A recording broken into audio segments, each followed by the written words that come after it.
आओ चलाएं करुणा का दौर, मांस छोड़ खाएं कुछ और। श्रीमद् भगवद गीता अध्याय 17 श्लोक 8 में कहा गया है, आयु सत्व बला आरोग्य सुख प्रीति विवर्धना, अर्थात जो भोजन आयु शक्ति स्वास्थ्य और सुख को बढ़ाए वही श्रेष्ठ है।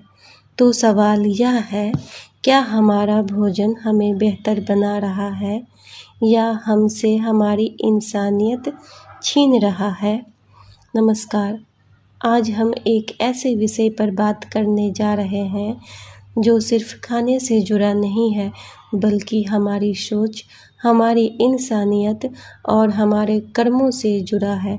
मांसाहार, क्या यह जरूरी है या यह सिर्फ एक आदत है जिसे हम बदल सकते हैं? कल्पना कीजिए, एक मासूम जानवर जो जीना चाहता है जैसे हम जीना चाहते हैं, लेकिन सिर्फ हमारे स्वाद के लिए उसकी जिंदगी छीन ली जाती है। क्या यह सही है? हम कहते हैं कि हम इंसान हैं, लेकिन इंसानियत क्या है? दया, करुणा, अहिंसा। अगर हमारे अंदर ये नहीं है तो हम औरों से अलग कैसे हैं? मांसाहार छोड़ना सिर्फ एक डाइट चेंज नहीं है, यह एक लाइफ ट्रांसफॉर्मेशन है। आपका पाचन बेहतर होता है, दिल की बीमारियों का खतरा कम होता है, आपका मन शांत होता है और सबसे ज़रूरी, आपको अंदर से सुकून मिलता है। और सिर्फ इतना ही नहीं, मांस उत्पादन से पर्यावरण को भी भारी नुकसान होता है। लाखों लीटर पानी बर्बाद होता है, जंगल काटे जाते हैं।